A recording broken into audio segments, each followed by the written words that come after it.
जय Hind. Last topic है हमारा और यहाँ फिर चैप्टर को ब्रेक लगेगा। हम इसके बाद नया चैप्टर स्टार्ट करेंगे। जो भी इम्पोर्टेंट कंटेंट है सारा के सारा क्लास में रिपीट होगा, मेटल्स एंड नॉन मेटल्स का भी। आज का हमारा टॉपिक है अलॉय। छोटा सा टॉपिक है, mixture of two metals,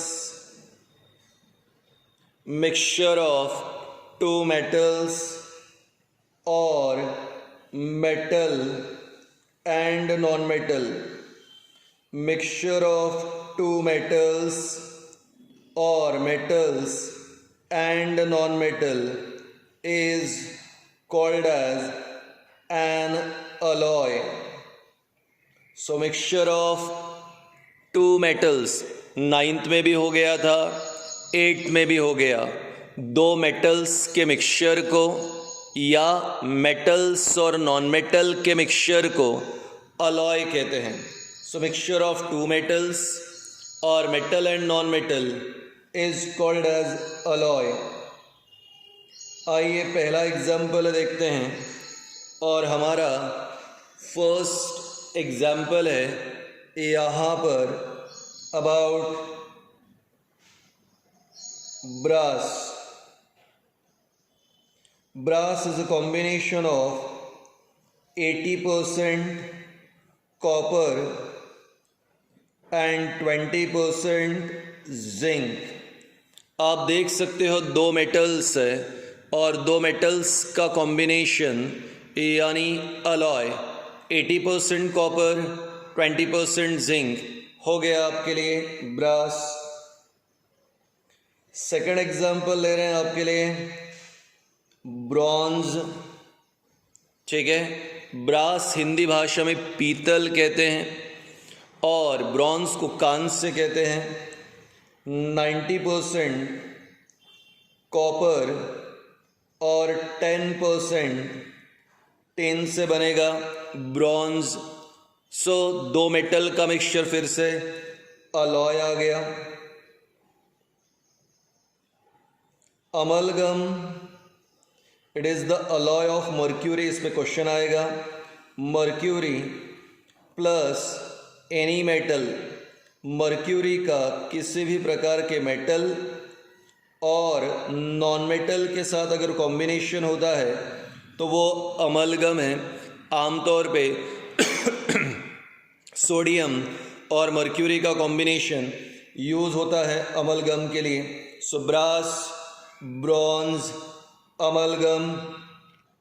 steel, steel का मतलब लोहा होता है।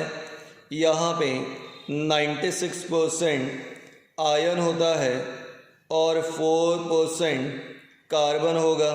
ये स्टील है, लोहा है, ये भी अलॉय है क्योंकि प्योर मेटल आयरन ये थोड़ा सा वीक होता है।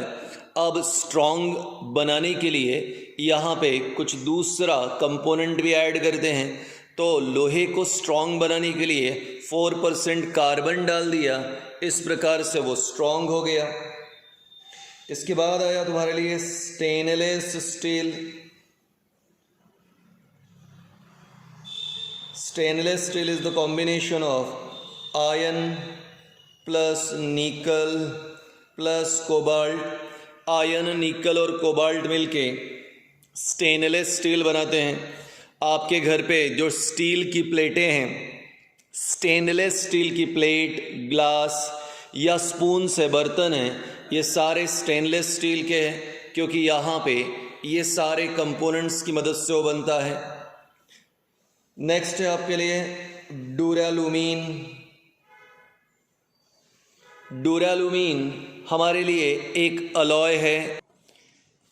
ये एल्यूमिनियम का अलॉय होता है जहाँ पे 94% एल्यूमिनियम होता है प्लस यहाँ पे कॉपर है, मैग्नीज है और कुछ अदर मटेरियल होते हैं। ड्यूरालुमीन एक बहुत ही स्ट्रॉन्ग अलॉय होता है।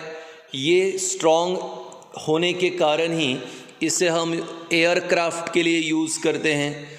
जब प्लेन या हमारे लिए जो है एयरक्राफ्ट उड़ते हैं तो इतने हाइट पर बहुत हाई प्रेशर और फोर्स होता है, उसको आराम से गेन करने के लिए, उस स्ट्रेस को झेलने के लिए एक स्ट्रॉन्ग अलॉय की ज़रूरत है। इसलिए हम ड्यूराल्यूमीन यूज़ करते हैं। तो एयरक्राफ्ट में प्लेन को तैयार करने के लिए ड्यूराल्यूमीन यूज़ होता है। 22 कैरेट गोल्ड, यहाँ पे गोल्ड प्लस कॉपर, गोल्ड यानी Au प्लस कॉपर का यूज़ करते हैं। तो यहाँ पे गोल्ड के साथ थोड़ा सा कॉपर ऐड कर देते हैं ताकि गोल्ड को स्ट्रेंथ मिले। प्योर गोल्ड की ज्वेलरी अगर बनाई तो सॉफ्ट बनती हैं और ब्रेक हो सकती है, इसलिए गोल्ड को स्ट्रेंथ देने के लिए थोड़ा कॉपर डालते हैं ताकि ज्वेलरी में स्ट्रेंथ आए। इस प्रकार दो मेटल्स का या मेटल्स और नॉन मेटल्स का जो मिक्सचर होता है उसे कहते हैं अलॉय। अब आती हैं कैरेक्टरिस्टिक्स ऑफ अलॉय। एल्निको भी एक अलॉय है, एल्यूमिनियम और निकल का, जिससे आर्टिफिशियल मैग्नेट बनते हैं। एल्निको एल्यूमिनियम और निकल, ठीक है, आर्टिफिशियल मैग्नेट के लिए। कैरेक्टरिस्टिक्स ऑफ अलॉय, पहला, it is harder than constituent element. Second, it is stronger than constituent element. It is resistant to corrosion. तो जिस मेटल से या जिस एलिमेंट से अलॉय बनता है उसके कंपैरिजन में अलॉय यानी मिक्सचर हार्डर होता है। जिस मेटल से या जिस एलिमेंट से अलॉय बनता है उसके कंपैरिजन में वो स्ट्रॉन्गर भी रहेगा। तो alloys are stronger, alloys are harder and alloys are resistant to corrosion. Easily alloy के साथ करोजन होता नहीं है। वाई? आप जानते हो कि जैसे ही मिक्सचर आ गया तो स्लाइट प्रॉपर्टीज़ चेंज होगी यहाँ पे। और स्टेनलेस स्टील हमारे पास बेस्ट एग्जाम्पल है। हम सालों से स्टेनलेस स्टील की ग्लास प्लेट स्पून यूज़ कर रहे हैं, आज तक करोजन नहीं हुआ। So alloys are resistant to corrosion. बहुत ही रेयर चांस है कि इस पे कोई क्वेश्चन आए, पर हमारे सिलेबस में दिया था इसलिए बताया। अब बेटा आप ध्यान से सुने और मेरी इन बातों को समझें। अब तक हम लोग काफ़ी सारे कंटेंट कंप्लीट कर चुके हैं। अब अगर हमने देखा तो केमिस्ट्री में क्लास में एसिड एंड बेस हमारे लिए चैप्टर हो गया। उसके बाद वीडियोस के फॉर्म में हमने यहाँ पे केमिकल रिएक्शंस एंड इक्वेशन देखा। वीडियोस में ही अभी हमने मेटल एंड नॉन मेटल देखा। तो केमिस्ट्री 3 चैप्टर। बायोलॉजी में अब तक लाइफ प्रोसेस हाफ हो गया और यहाँ पे रिप्रोडक्शन 1 चैप्टर हो गया, 1.5। और लाइट हमारे लिए और ह्यूमन आई, ऐसे 2 चैप्टर्स हुए हमारे लिए, लेकिन इसके न्यूमेरिकल्स बाकी हैं। तो फिज़िक्स में यहाँ पे 1.5 क्योंकि न्यूमेरिकल्स बाकी है। बायोलॉजी में 1.5 क्योंकि लाइफ प्रोसेस का थोड़ा कंटेंट अभी बाकी है। तो यहाँ पे 3, 1.5 यानी कुल मिलाकर आ गया 3 टोटल। अब तक हम 6 चैप्टर्स कंप्लीट कर चुके हैं।